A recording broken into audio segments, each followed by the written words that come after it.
morning, everybody. Good morning. I have studied the Holocaust my entire life. My entire life I've spent in my career studying the Holocaust, having grown up in a family, my mother and father, who were survivors. And like 75% of Holocaust survivors, 75% were the sole survivors of their entire families. My mother lost her mother, her father, her grandmother and grandfather, her sisters and her brothers, and their husbands, wives, and children. My mother was 22 years old when she was, along with her family, taken to Auschwitz. And that has left an indelible impression on me.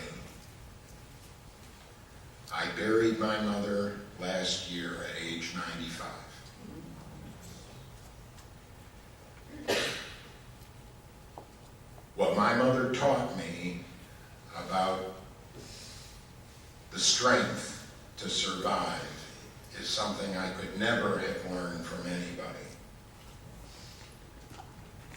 My mother's words to me were, whenever life gets difficult for you, whenever it becomes so challenging to you that you say to yourself, I feel like quitting, she said, remember me.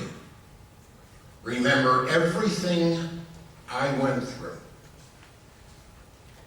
And when you feel like quitting, quit the feeling.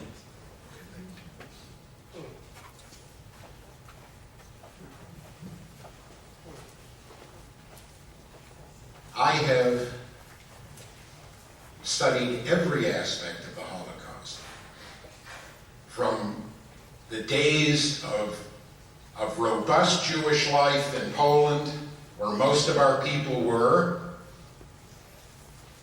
to the period when they were rounded up and sent to ghettos. And from the ghettoization period to the deportation period.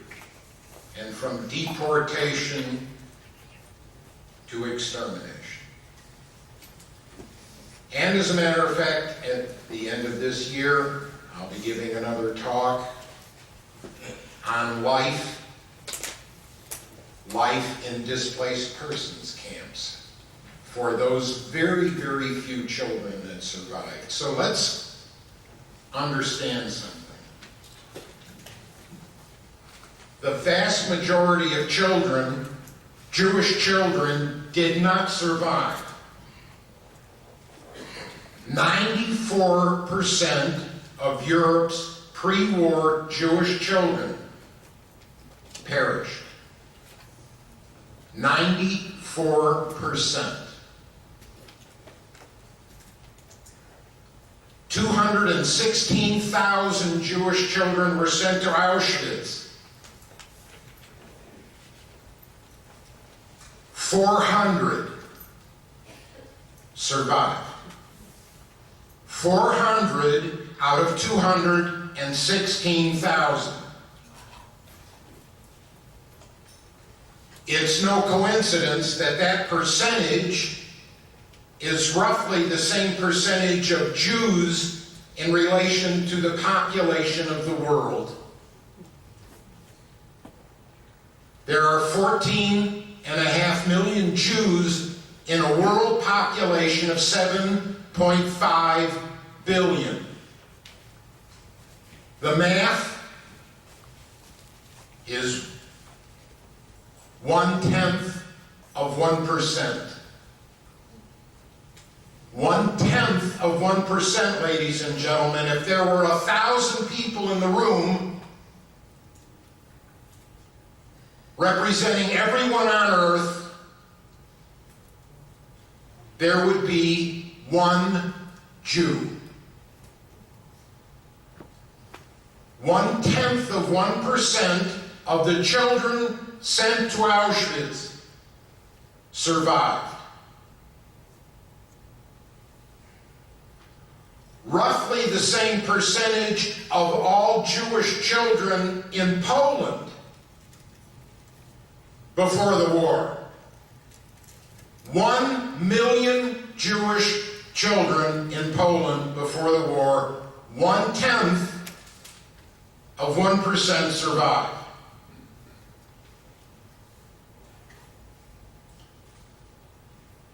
I can talk about many different aspects of the Holocaust, but what probably profoundly affects me more than any is the story of the children.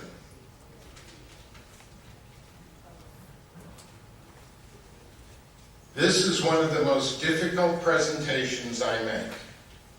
And I'm going to caution you now about some of the things I'm going to say and some of the images you're going to see. And if you don't have the stomach for it, then you can excuse yourself. Because I will not cushion the impact of this. We have to see these images in order to get some sense of feeling about what life must have been like, not just for children, but for the parents who had the choiceless choice of sending them into hiding, keeping them by their sides, or trying in some way to smuggle them out. Ladies and gentlemen, of the very, very few children that survived, they were hidden. They were relinquished by their parents. I want you to think. I want you to draw on your capacity for empathy and put yourself in the position of those parents that had to make that decision on the spot to send their children away. Not knowing, but pretty much surmising that they would never see them again. I want you to put yourself in the position of that child who didn't have the opportunity to hug her mother and father. That child that was being sent to some stranger's place. That child that lived with one thing thereafter: fear, insecurity, hunger, terror.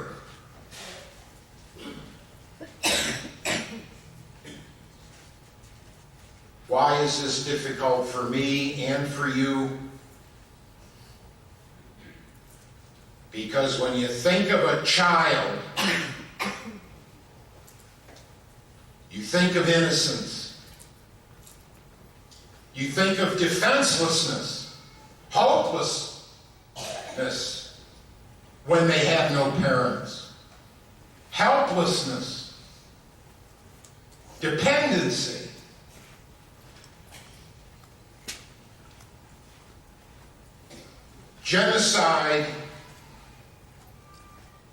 Genocide is a word that was created by a Jew to give a name to a phenomenon that had no name. Winston Churchill said in 1942, he said, "What we are faced with today is a situation for which we have no name."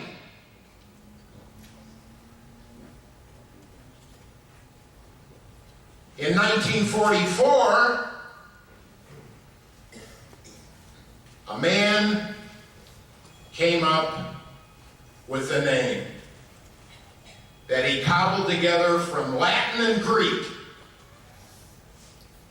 genocide. Genos, a race, a people, and side, the murder. Genocide. It was created to describe the systematic, industrial-scale extermination of Jews.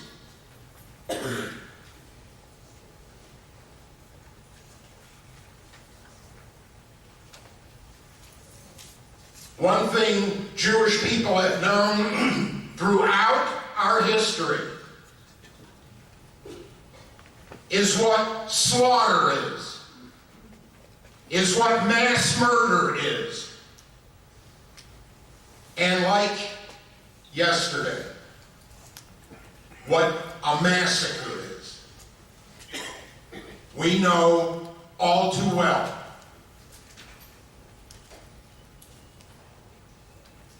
In fact, it seems that what happens to Jews has its own vernacular.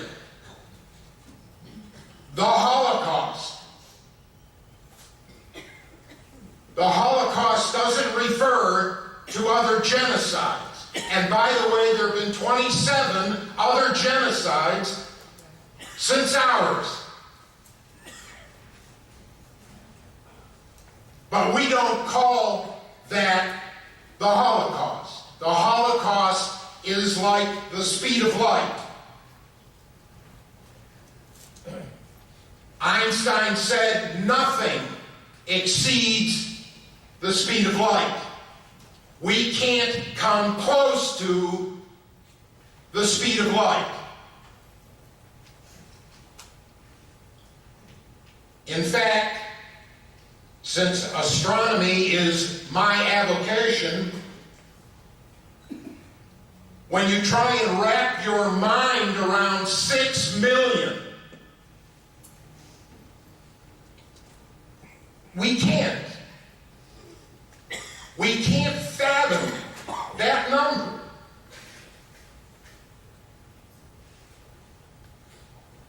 But let me give you another statistic that will help you to comprehend the magnitude of our genocide.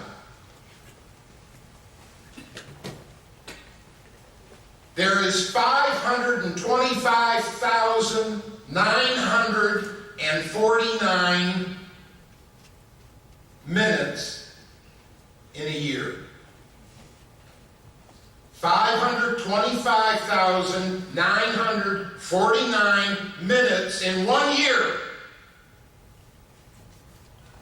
If we observed 1 minute of silence for every one of us Jews who were murdered, we would be silent for 11 and a half years. Does that help? Does that help you put some proportion to the magnitude of genocide? Silent for 1 minute for every victim, and we would be silent for 11 and a half years.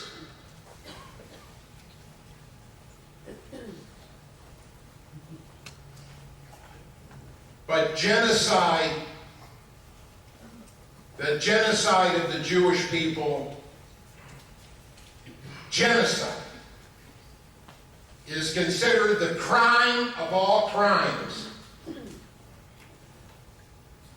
There's nothing, genocide, by the way, is not the same as crimes against humanity. Crimes against humanity is a separate category. Genocide is in a class by itself. But now I ask, when you think about the genocide of children. Of children. It is an evil beyond comprehension. The genocide of innocent, defenseless children is beyond our comprehension. It is an evil that is unparalleled.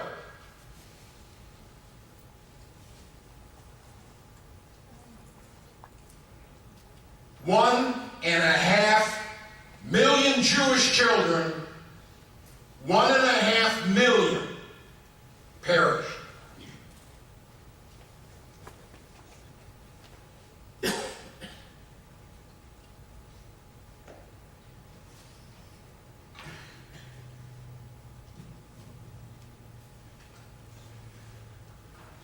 So before I forget, I want to dedicate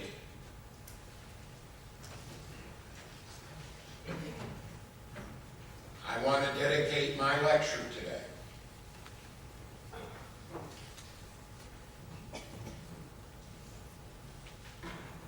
to my ma and pa,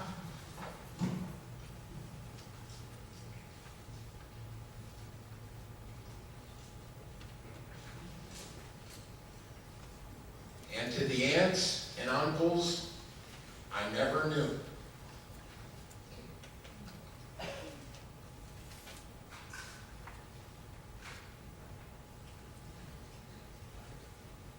I want to introduce you to.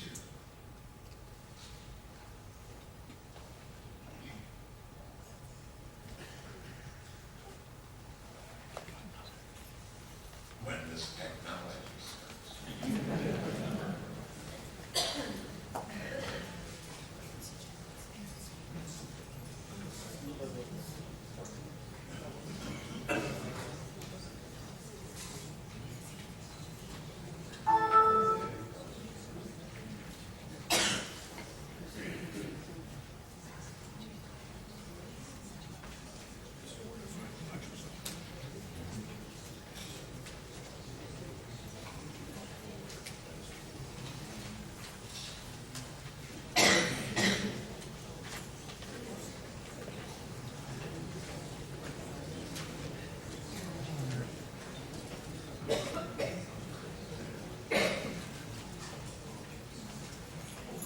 Ladies and gentlemen,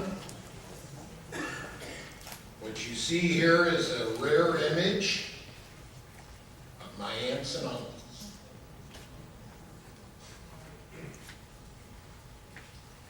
This was a picture of them in the Cheder. Across the top, my uncles that I never knew. On the bottom, 3 of my aunts that I never knew. I want to dedicate this talk to them. You probably can't see this, but there's something else tragic in my family. You see, most of my family on both sides were murdered on the 24th of May, 1944 in Auschwitz. But this is my uncle, my father's oldest brother. He was married. His name was Mordechai. Mordechai was married to Sarah.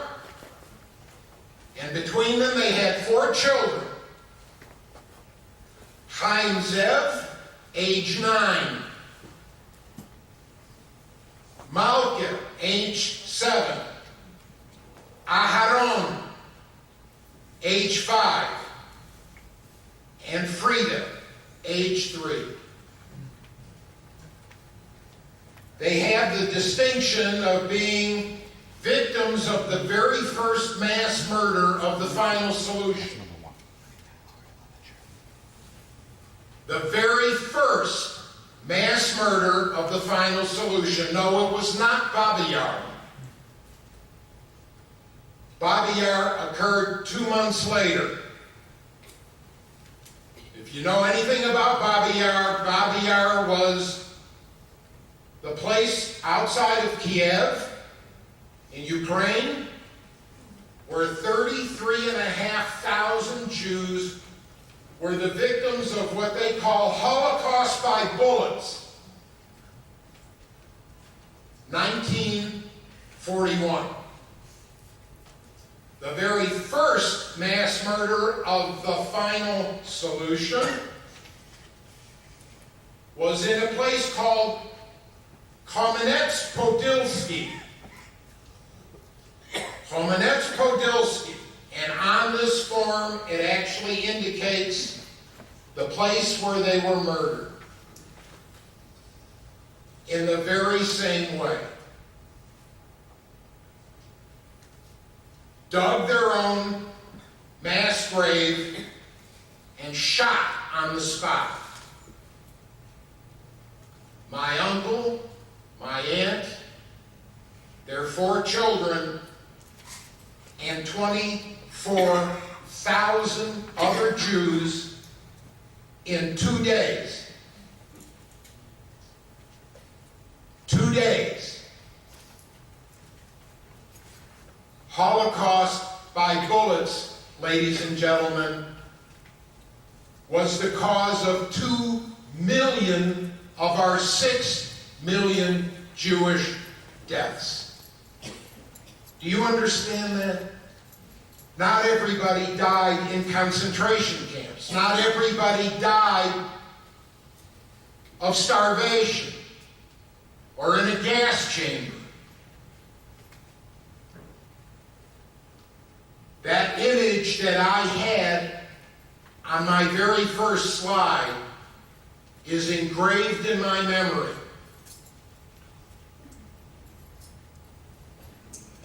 I want you to look closely at the faces of these guys. Do you see any feeling in this?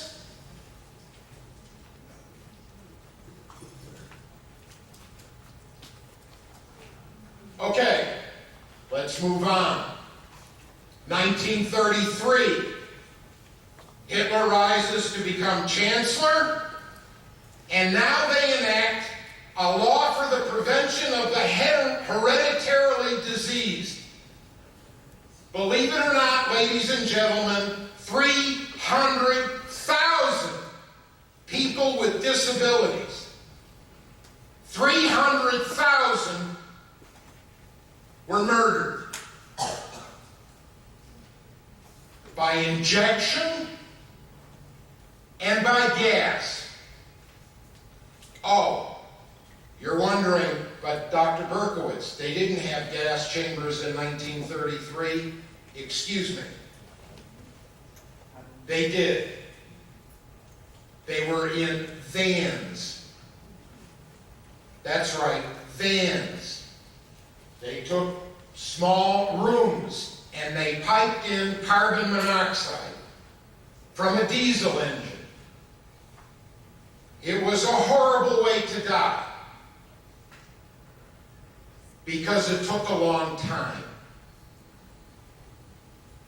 It didn't take long to shoot somebody, so they decided to graduate to Holocaust by bullet. But it didn't take long for the Einsatzgruppen, the mobile killing squads, to not be able to bear to do this, to shoot all day. 33,000 in 2 days. So they had to graduate. And they graduated to a lethal gas called Zyklon B. Hydrogen cyanide. Ladies and gentlemen, these poor victims didn't suffer that, because that was merciful.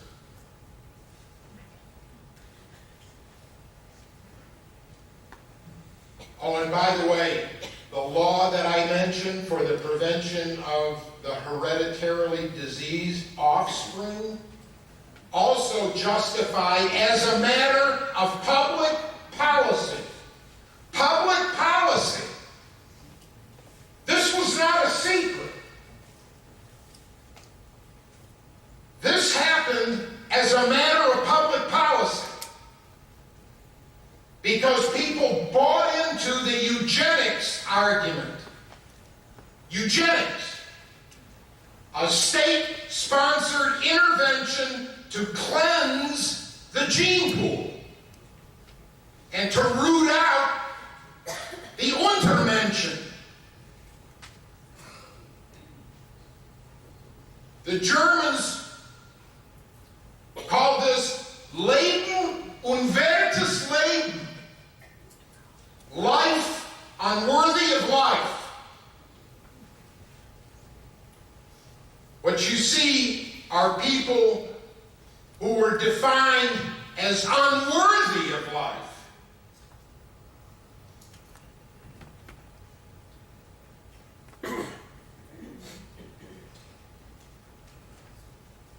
There's so much I have, but I've got to move on. Let's move on to the period of ghettoization. Understand that what made the final solution as efficient as it was were two key variables. One is having the capacity to gather and transport enormous numbers of people to one place. A place where they could be concentrated, confined, and subject to conditions that were unsurvivable. So they built ghettos, Judenplatz, the place for Jews. And they hermetically sealed these places. The largest ghetto was the Warsaw Ghetto. The picture you see here, the image you see here, are victims of the Warsaw Ghetto. Ladies and gentlemen, 500,000 Jews in a place no larger than my college campus.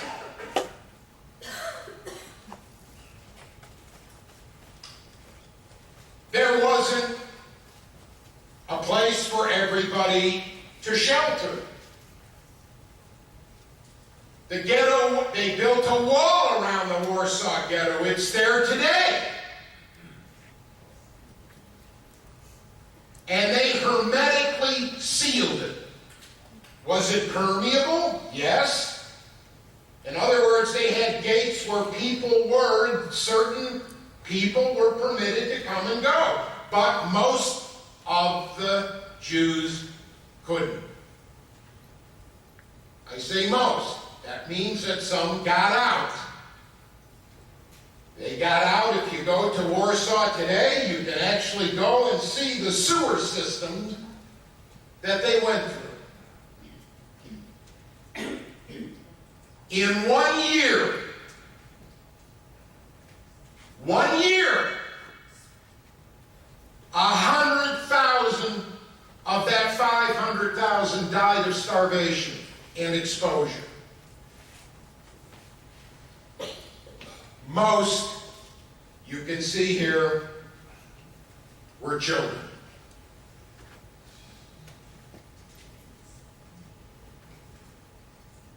Ladies and gentlemen, imagine that you're confined to a ghetto, your children are hungry, and there's simply no food. There is nothing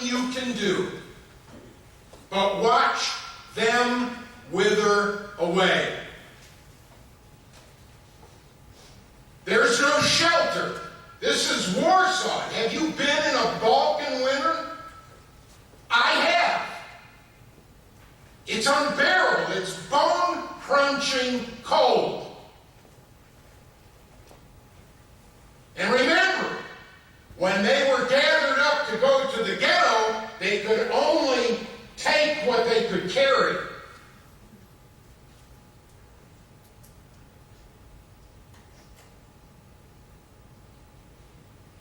Remember this picture?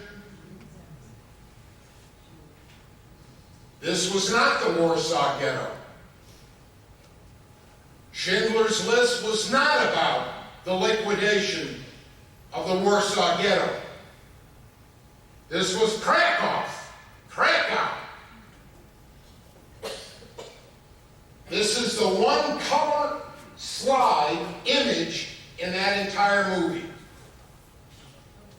Why? Because it was the one thing, among others, but the one image that was engraved in the mind and memory of Oskar Schindler. First seeing her on the left, and then viewing from on top of the hill overlooking the ghetto, seeing her being carted away. Ladies and gentlemen, I mentioned to you that there were two things, two variables that facilitated the final solution. One was the system of railways. Look at this. Auschwitz was ground zero for the Holocaust. 3 million people were killed in Auschwitz. Not all of them Jews. But Auschwitz was enormous. And you must know that Auschwitz was not one camp.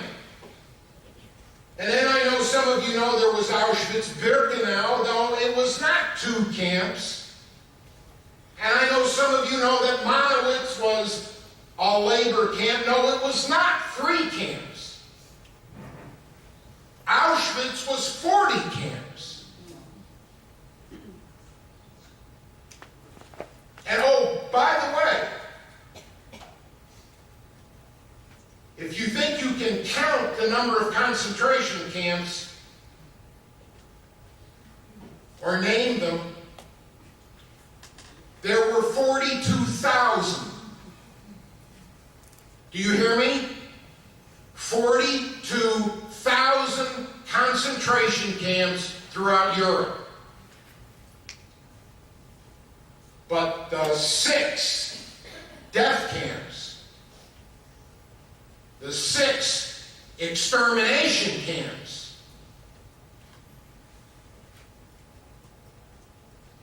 three of which were the so-called Reinhardt camps. Reinhard Heydrich, the man that organized the Wannsee Conference in 1942, and they came together and they determined that there was 11 million Jews that could be found in Europe. They were off by a couple million.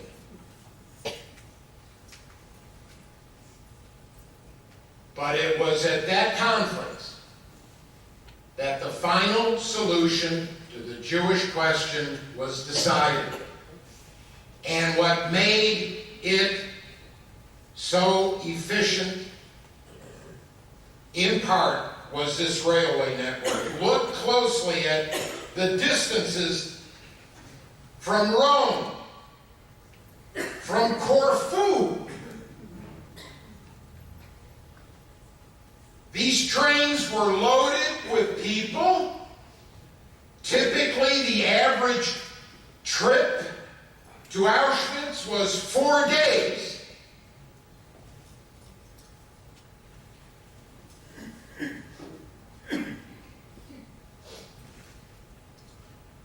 4 days. 4 days without water, 4 days without food, 2 buckets. One small bucket for water that didn't last an hour, and the other 4. In most of the transports, ladies and gentlemen, not unlike the transatlantic slave trade. Do you know anything about that? Half of the slaves died en route, in passage. The same was true of Jews and the trains. Many of them didn't make it.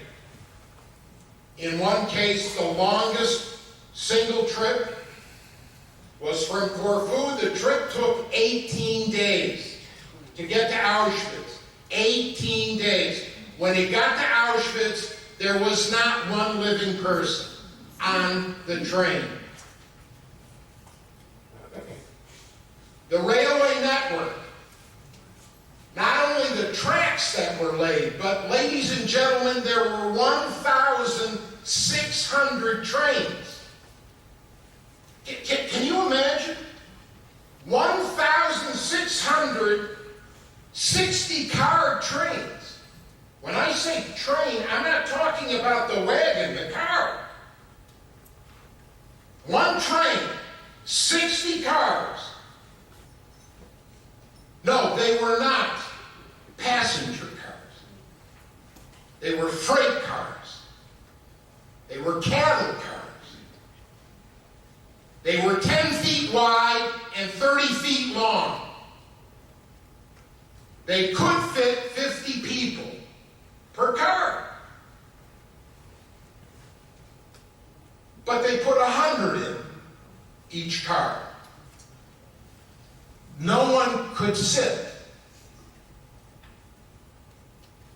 1,600 trains operating day in and day out.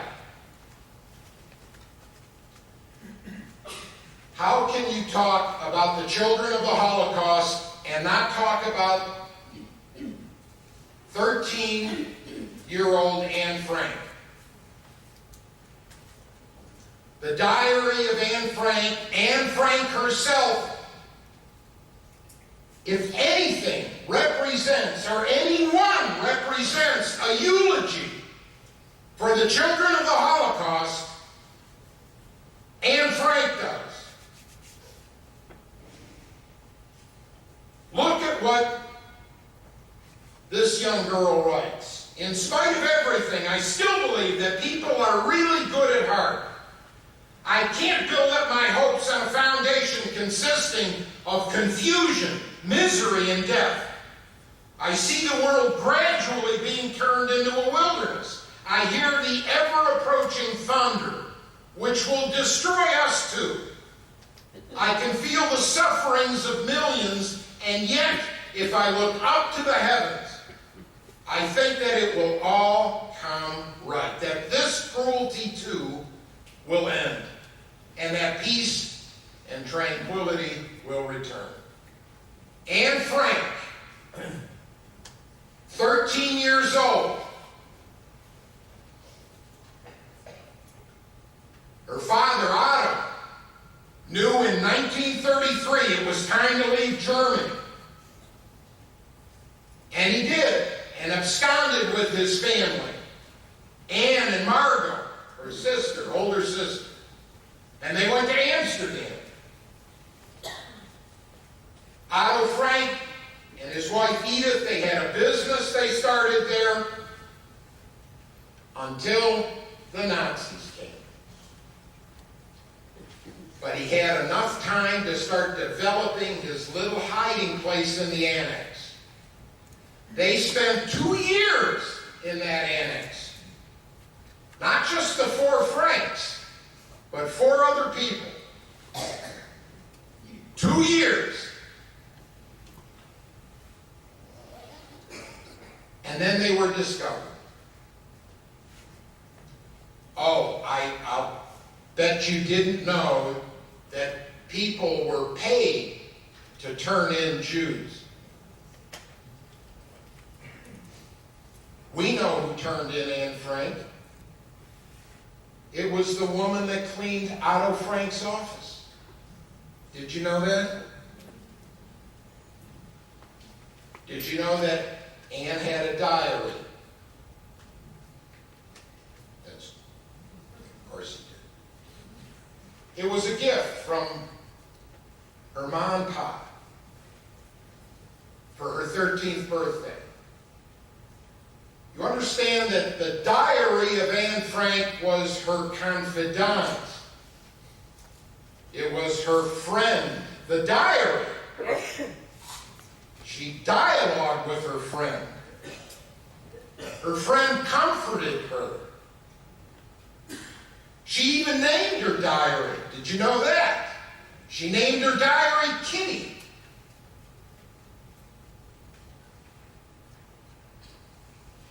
But then they were taken. Otto was taken to Auschwitz. Anne and Margot taken to Bergen-Belsen.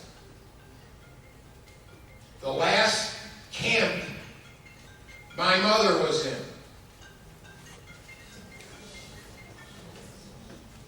The last camp my mother was in Auschwitz. My mother was in 6 camps. The last one was Fallesleben. It was a camp where the women, 1,000 women, worked in a German armaments factory, assembling German hand grenades.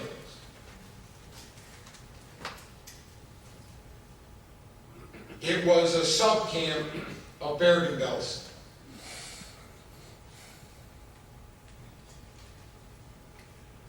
When my mother's camp was liberated, and by the way, you'll recall in Schindler's List when Oskar Schindler assembles the soldiers and the slave labor on his floor. And of course, what were the soldiers' orders before abandoning the camp? That they were to shoot the prisoners, correct? Well, they did. Because Oskar Schindler appealed to them. If you'll remember, Oskar Schindler said, "Put your weapons down. Leave these poor people. Go home to your families," he said to the soldiers. And they did. But ladies and gentlemen, that was the exception. Most of the time, when the camp was abandoned, they lined them up and executed them. 1,000 women in my mother's camp, the soldiers lined them up and shot them, including my mother.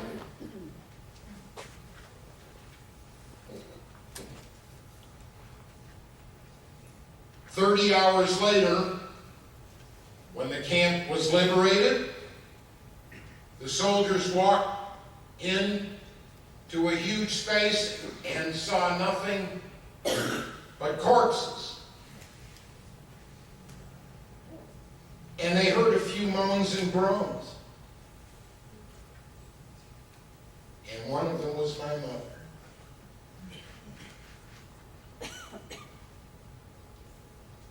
Anne Frank and Margot were not so fortunate. What killed them was not the gas chamber. What killed Margot first, and Anne 2 weeks before liberation. Did you know that? Anne Frank died 2 weeks before Belsen was liberated. They died of typhus.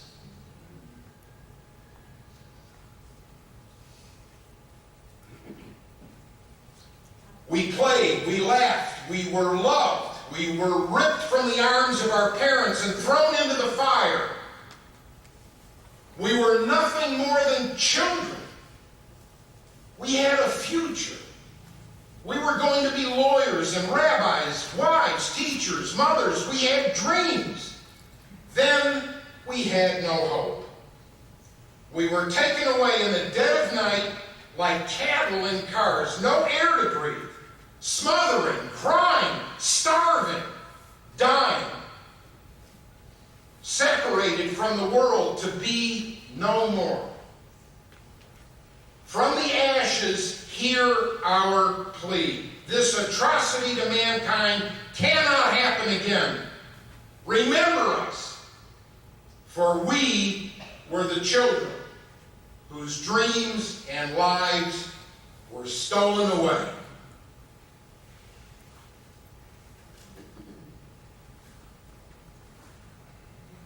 And now time for a commercial. Somewhere over the rainbow, I want you to think about this.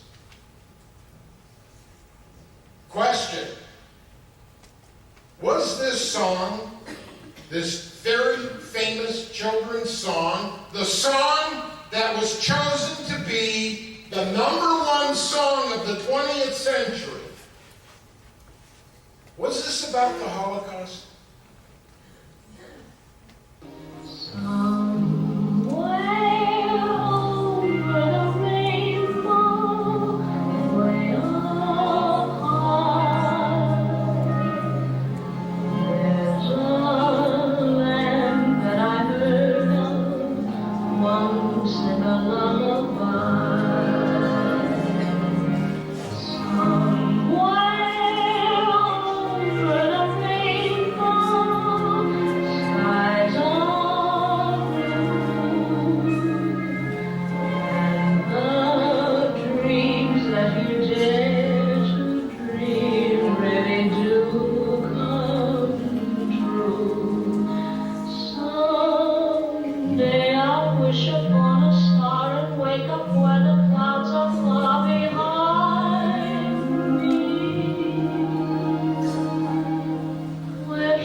Ladies and gentlemen, that song won the Academy Award, written by 3 Jewish men. Think about it. Think about the words you just heard.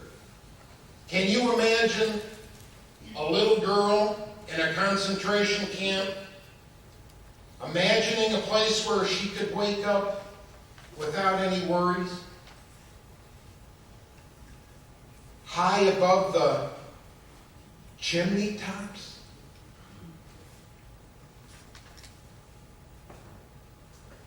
No, it was not a Holocaust. But it might as well have been. This was just a 16-year-old girl. By the way, Judy Garland was only 16. And they created a special award for her for this. But if you listen, if you look at, read those words, you can't help but think what a child during the Holocaust was dreaming.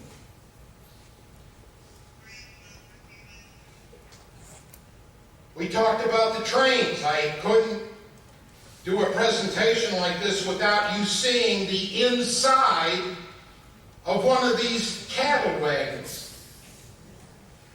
Now you see this image to the left? Those are not real people, but you see the little opening, the little portal there? They jam-packed these cars with 100 people, though it had a capacity for 50. Now comes time for the liquidation. Now the Jews have spent 2 years in the Warsaw Ghetto.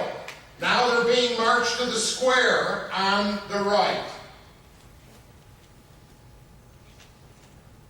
Until they come to the Umschlagplatz. The Umschlagplatz, the holding area in order to board the trains. Look at them. Thousands.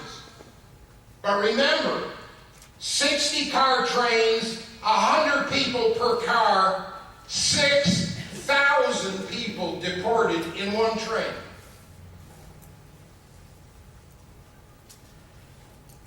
So, you know, I've talked to you about the horrors, but I want you to know there are heroes. And when I think of this guy,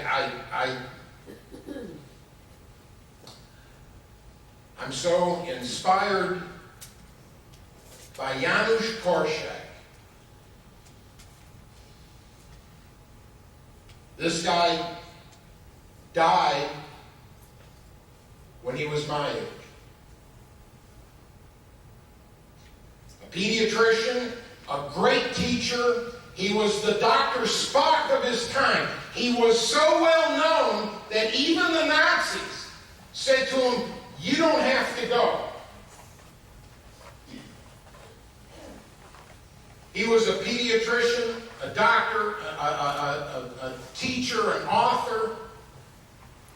How to Love a Child, his most famous book of all 20 books he wrote. He took 192 children into an orphanage that he created inside the Warsaw Ghetto.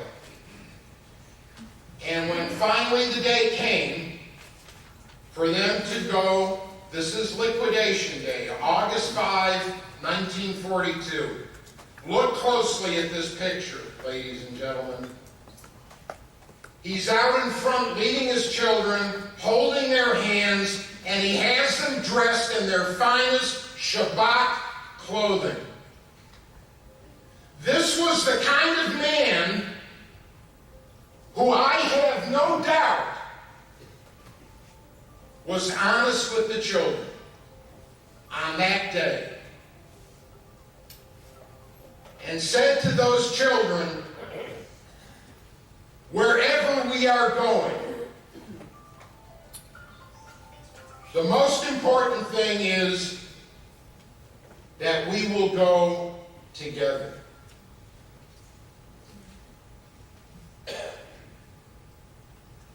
A beacon of light and love in a time of darkness and cruelty. So I want you to hear this description on the day he boarded the train with the children. This is what an observer, not a Jew, but somebody else wrote about it. It was an unbearably hot day. I suggested to Korczak that he come with me to the ghetto officials and ask them to please intervene. He refused, Korczak, because he didn't want to leave the children, not for a minute. They began loading the boxcars, and I watched with my heart in my mouth. The ghetto police officer commanded that the children be brought to the cars. Korczak went at their head. I'll never forget this sight till the end of my life.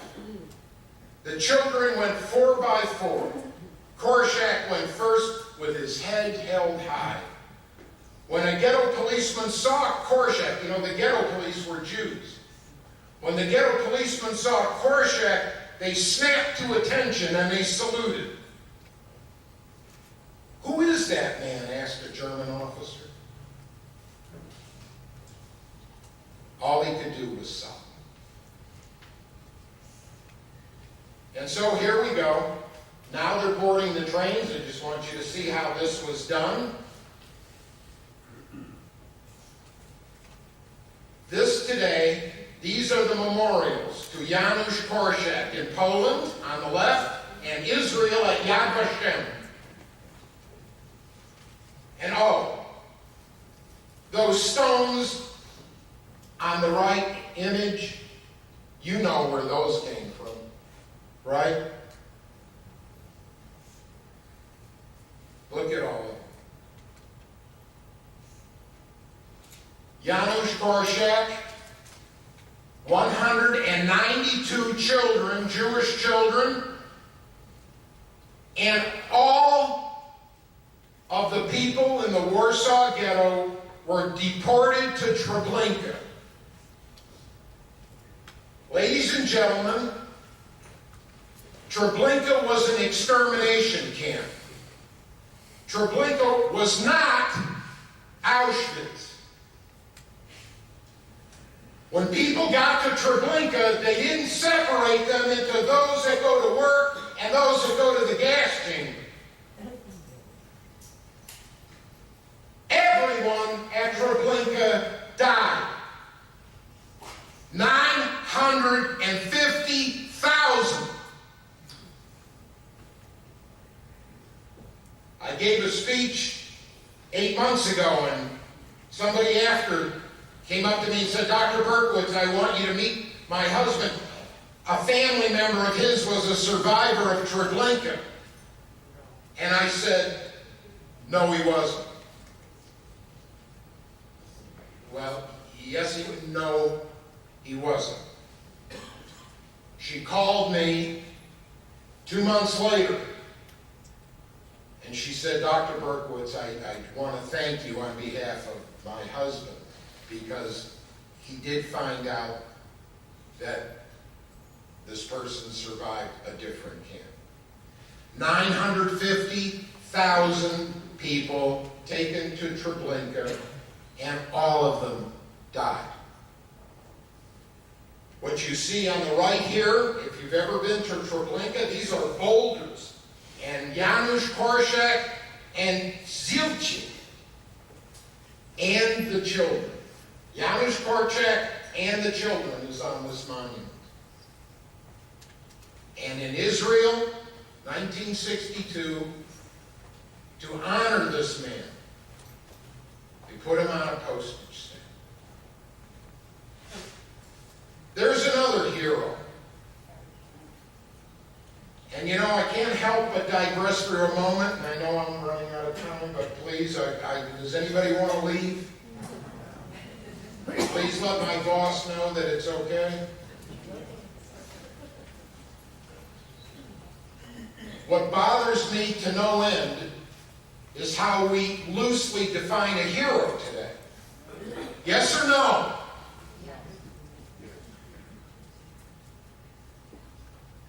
Well, this is another one.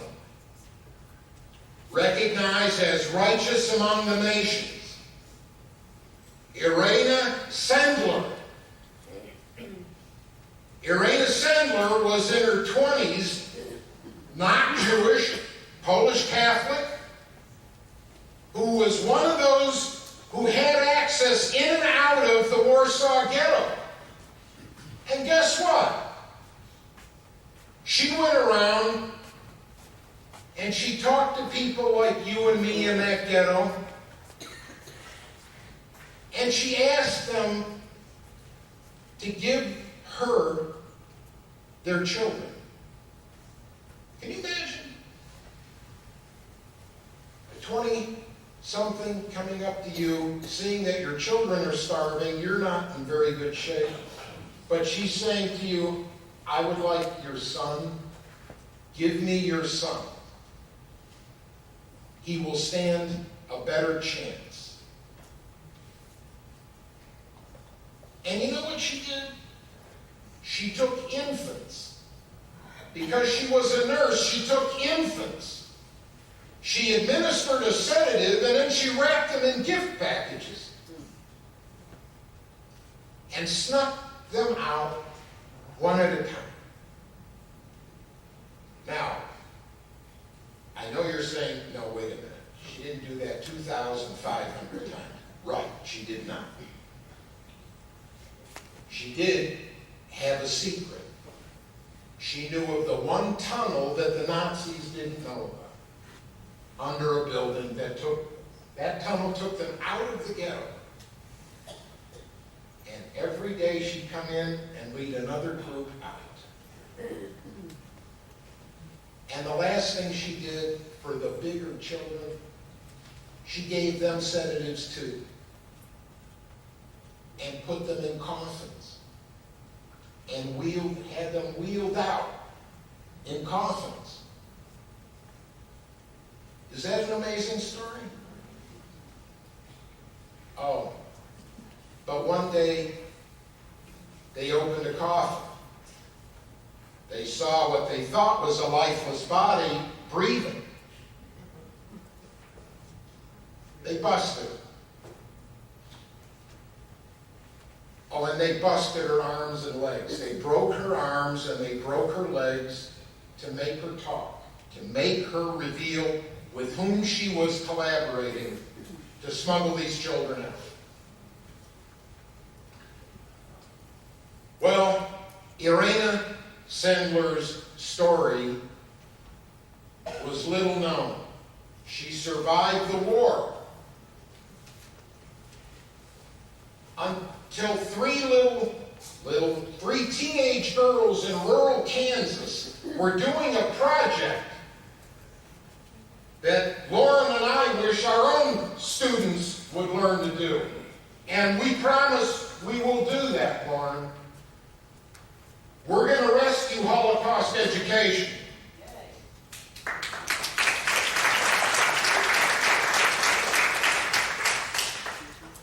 These non-Jewish students came across an article about a woman that saved 2,500 Jewish kids. And they said, you know, we want to find out more about her. And to their utter surprise, they learned that she was still alive in Poland. They studied her story, they wrote to her, and they wrote a play called Life in a Jar. Life in a jar. What's the significance of that, Dr. Berkowitz? Well, you know what it is? Irena Sendler took every child that she saved, she recorded their names in hopes of one day reuniting those children with their parents if, God willing, they were to live. And she put the names in jars and buried them under an apple tree. And don't you know, after the war, they found them. They found the jars with all the names. So these girls wrote this play, and they put this play on called Life in a Jar about Irena Sendler in rural Kansas. The audience for that play was about 10% of this audience. But sitting in the audience was a boychikel, a Jewish guy. And the Jewish guy was so moved by the play, he came up, he hugged them, and he said, "What's next?" And they said, "Well, would you like to buy a candy bar?" And he said, "Why?" And he said, "Because we want to raise money and go see Irena." A week later, he came back with all the money. And not only sent the three girls, but sent the three girls and their mothers. And look at Irena, here on the left. These three girls met Irena. Irena called them her girls. Irena died at age 98. Nominated for a Nobel Peace Prize, but of course, no chance. Jews get Nobel Prizes in other areas, with the exception of one guy. All right, so now they come to Auschwitz, And you see on the left is where they get off the ramp, and there's now the famous or infamous selection point, separating women and children who didn't have a chance. In fact, grandmothers who could see what was happening would snatch the children out of the arms of their daughters on the hunch that maybe their daughter would be sent to the right. And ladies and gentlemen, this image on the right are those women and children that were marched directly to the gas chambers. This is a very disturbing image. I want you to look at the one on the right. They're waiting in line for a shower because, of course, you know, they were told they were only there long enough to take a shower because they were being deported further east for resettlement. And they were even told, don't forget where you put your clothes. Ladies and gentlemen, the building behind me, people in line, that's the gas chamber. They don't even know it. And if you can't see to the right, above where the woman is holding the child, there's a structure in the background. That is the crematorium. Let's talk about Auschwitz. Auschwitz had 7 gas chambers. 7 gas chambers. And oh, by the way, the largest had a capacity at one time of 2,500. Auschwitz had 5 crematoria. And each, between all 5 crematoria, they had 21 massive ovens. Look at the size, and what you can't see in this picture is everything is underground. The showers and everything. So-called. Here is the inside of a gas chamber to the left. And here you have 8 ovens. 4 on this side, 4 on the other side. And notice the tracks going into those ovens. Elie Wiesel. This is my hero, my teacher. This is the man I most want to emulate. This is the man who was a messenger for all of mankind and winner of the Nobel Prize. This picture on the right, ladies and gentlemen, the one I have in color on that far right, that's Elie Wiesel at 85 pounds in Buchenwald.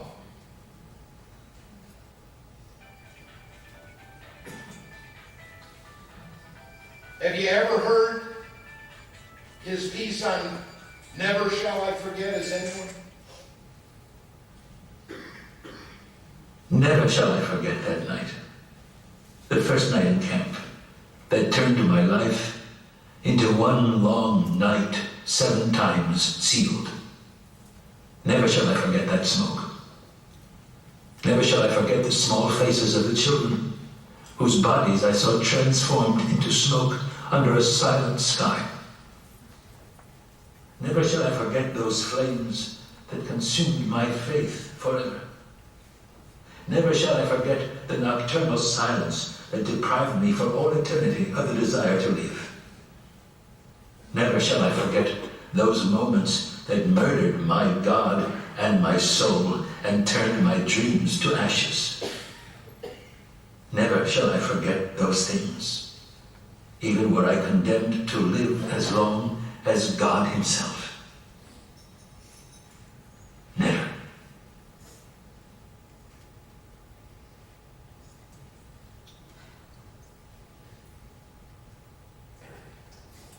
Auschwitz Auschwitz, like every camp, was encircled by electrified fences. Yeah, you might look at an image like this and say they were trying to escape. They knew they couldn't escape. They couldn't bear the suffering anymore. This was a boy and his brother who threw themselves on an electrified fence to get it all over. Viktor Frankl, if you have not read Man's Search for Meaning, it's a book I give to people I love as a gift. Because Viktor Frankl was a gift to us. 24 years old, married the love of his life, taken to Auschwitz and loses his mother, his father, and his wife. A tiny, diminutive sort, compared to the 6'4" strapping guys. But Viktor Frankl survived. The big 6'4" strapping guy did not. Why?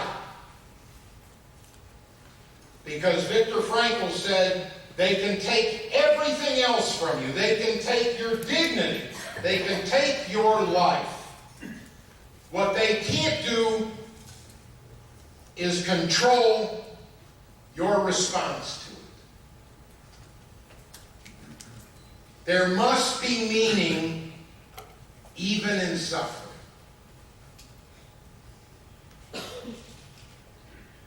All right, I know I'm coming to the end, okay, so I just have to read this to you, please. This really, I want you to think about the separation of children from their families. This was a book called Dry Tears by a survivor. For the present, I was to remain with the Rubens, a Polish Christian family, but if everything worked out, I would eventually join my family in Kielce. My father told me that upon leaving, there would be no writing between us. I was to tell absolutely no one about the arrangement, and of course, under no circumstances, tell anyone that I was Jewish. When he told me that he would leave in the afternoon, I did not complain. I could see how hard it was for him. I knew him too well not to recognize his suffering. And I could not cause him any more pain. I will not cry, I promised myself. I wanted to tell him not to worry about me, but instead, I kept looking at him intently. I wanted to memorize his features. I felt that if I could imprint his features on my memory, I could somehow keep him with me. More than anything else in the world, I wanted him to stay. But it was time to part. My father put his arms around me and he squeezed me tightly. It was a desperate, painful embrace. Remember, he whispered, never admit to anyone that you are Jewish. No matter how hard it is, you must guard this secret. You must be strong. I nodded. I tried to hold on to him for another moment. My whole being was filled with tears, but they stayed inside. Decisively, though tenderly, he freed himself, and before I realized it, he was gone. That night, I cried myself to sleep. I was alone, waiting for a miracle. It would never come. Image on the left are the shoes of children. Here's two different thoughts. There is Auschwitz, so there cannot be a God. On the other one, I believe in God even when he is silent. The crematorium at Majdanek. Ladies and gentlemen, Majdanek. This is the memorial at Majdanek. A 50-ton mountain. You see those little people on the side? That's a mountain of human ashes.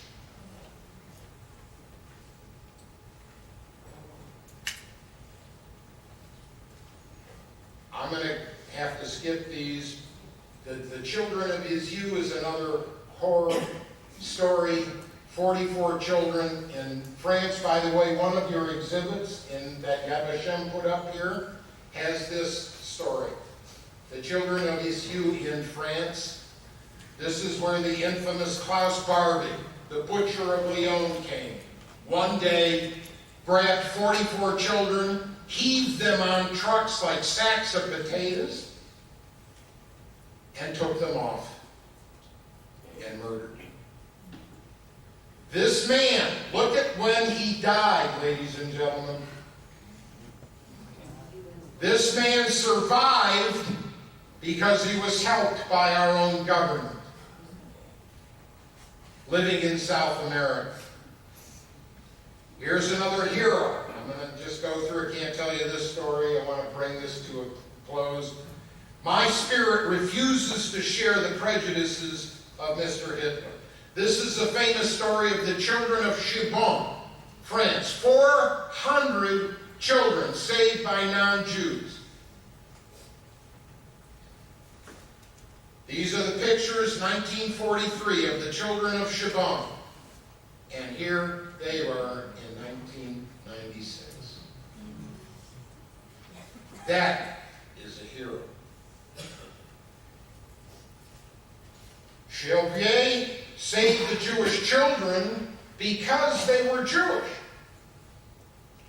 If they weren't Jewish, they would not have been in danger. He wanted to save them because they were children. Before they were Jewish, they were children. Just want you to know, I know this is not about gypsies, but my mother often talked about the shtetl, where Jews lived alongside of the Roma, of the gypsies. And she spoke always fondly of them. And you must know that there was not just a final solution to the Jewish question, there was a final solution to the gypsy question. And it was gypsy kids that were the first subjects to be the experiment for Zyklon B gas. This is Joseph Mengele.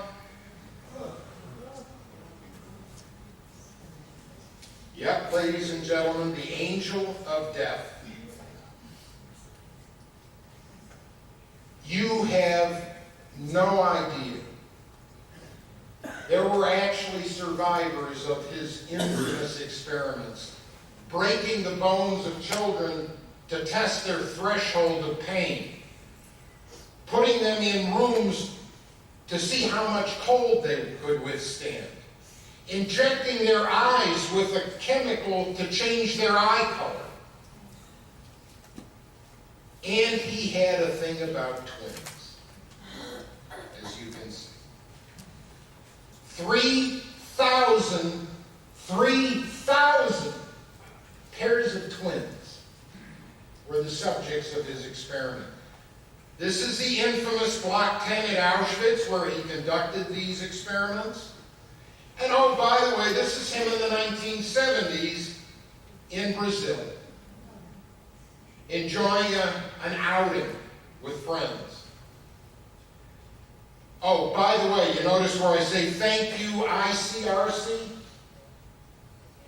ICRC, the International Committee of the Red Cross, they gave him his papers to go to South America. Thank you, ICRC. Ladies and gentlemen, look closely. There were 6 major death camps in Poland. Look at these numbers. Chełmno, 320,000. Belchek, 600,000. Sobibor, 500,000. Treblinka, 950,000. Majdanek, and Auschwitz.